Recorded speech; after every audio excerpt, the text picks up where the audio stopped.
Hey y'all, what's going on? So today's post is going to be in response to what Glowing Double O Cabbage just did. Apparently, Mr. Fartboy, I think, Tony asked to see some books, so I'll show some books. And then, depending on my evening, I may come back and show some records, which is my main love. So I'll start with this little book, Night Train to the Stars and Other Stories. And this is the English translation of a children's story that I guess is really well loved in Japan. I have this because I have a video of the animated story Night Train to the Stars, soundtrack by Hiromi Hosono from Yellow Magic Orchestra. That's why I originally bought it, was collecting Mr. Hosono. It's a beautiful story. I haven't seen it in a while, so I can't tell you what it's a life story. You know what I mean? It's a moral story, something to learn from. Okay. Um, my books. I don't have a whole lot of books, but my books are probably some of you folks that are getting to know me through my videos. It's going to be pretty obvious what I read. Lectures on the Sutra, the Hoben and Juryo chapters. I'm not a Buddhist anymore, but I've studied Buddhism quite a bit, Eastern religion quite a bit, philosophical thought of all forms quite a bit. And that's one of the books that I kept. This is one of the first books that I bought as a teenager, which I still have.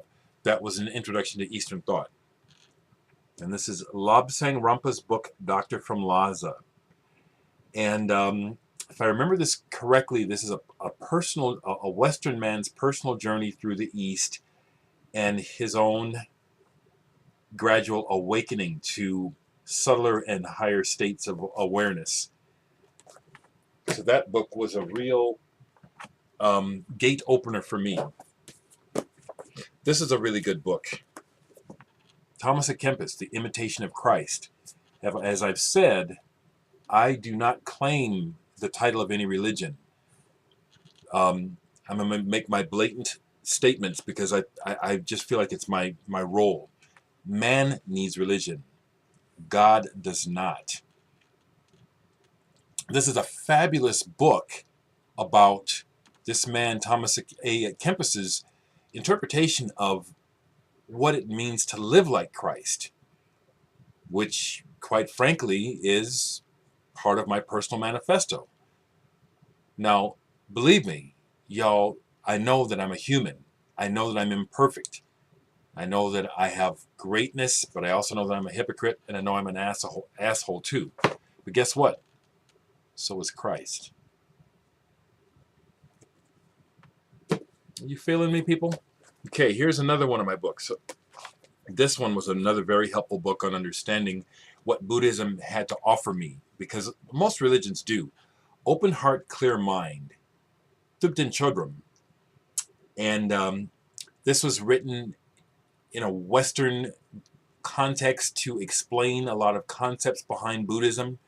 It was very helpful to me establishing better my own personal practice. I bought this. No, I didn't. Someone gave this to me. And there's a value to it. Spontaneous Healing, Dr. Andrew Weil. Basically, the thing that I get from this book is the idea that, again, the mind is very powerful, and we can heal ourselves to a degree. Back in the 90s, thinking about Big Star, trying to get ready for you, Big Star, and Thread. In the 90s, I was a vegetarian for several years and practiced Ayurveda for a while. And here was one of the books that I studied. The Science of Self-Healing, Ayurveda, a practical guide by Dr. Vasant Lad. I learned quite a bit about myself, about food, energy, from these practices. I'm no longer a vegetarian because it's a challenge. It is. I found it to be expensive. It was either expensive or it was very time consuming, and I just, okay, I gave in, you know. Another fantastic book for me, I think for anyone that's interested, is this book, Keys to Great Enlightenment. And this is by Geshe Sultan Geltsen. This is a slightly more esoterically written, but I was I got it.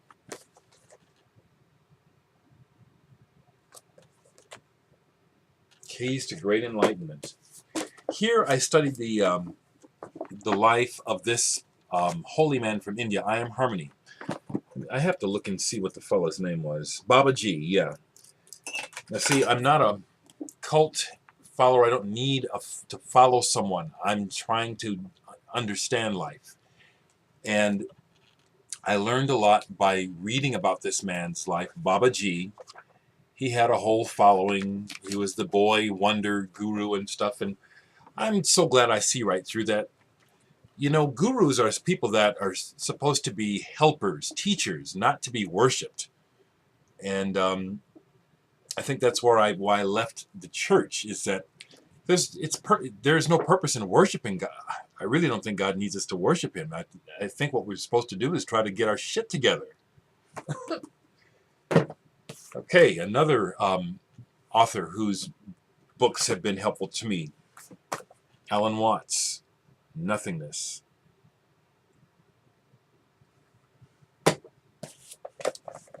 This is another book that I thought at first was bullshit, and I got a lot out of it.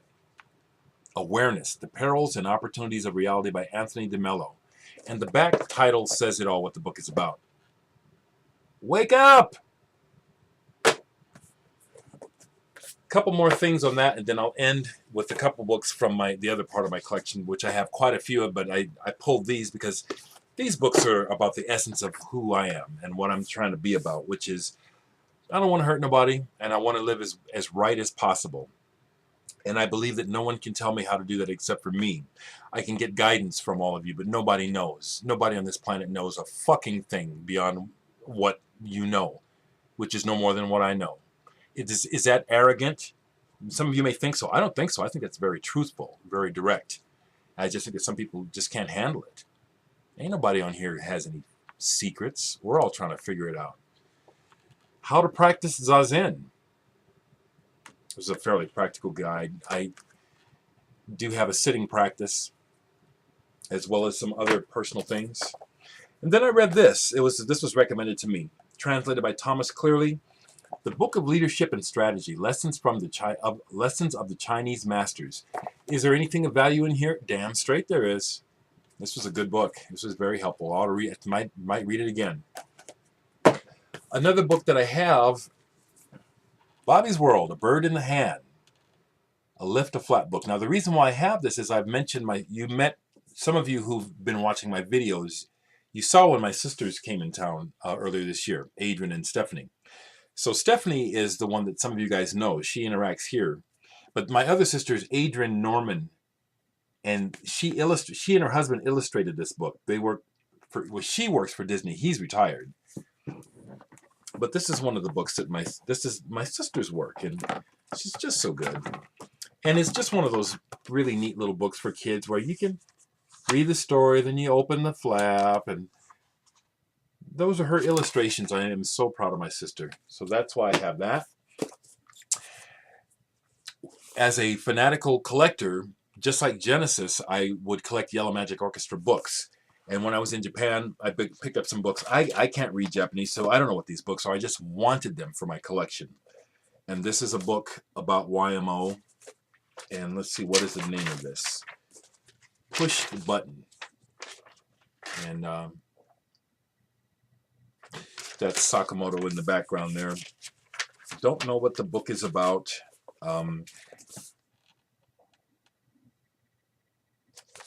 Technodon. Are there any pictures in here? No, I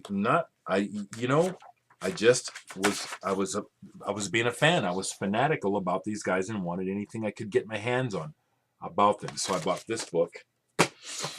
A book that recently was published here in Nebraska about basically the history of punk rock in the Midwest through the eyes of one of the best fanzines we had back in the day, Capital Punishment.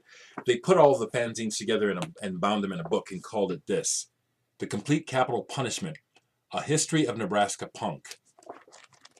Am I in here? You damn well better believe I am. Will I admit to having some ego feelings about that? Well, of course I do. I'm very proud of my history, especially as the first black punk, truly the first black punk in Nebraska, you know, trying to break down barriers, being the only one for years at shows, trying to raise this awareness that people, it's not your skin color, it's the music. You know, a punk is a punk is a punk. A hippie is a hippie is a hippie. You know, a brother and a sister is a brother and a sister. And so I'm all in this book, which I'm real happy to say. You know, all the shows and people I associated with. There's both of my bands, Digital Sex and RAF. Possibly my other band, Elvis and His Boss, are in here too.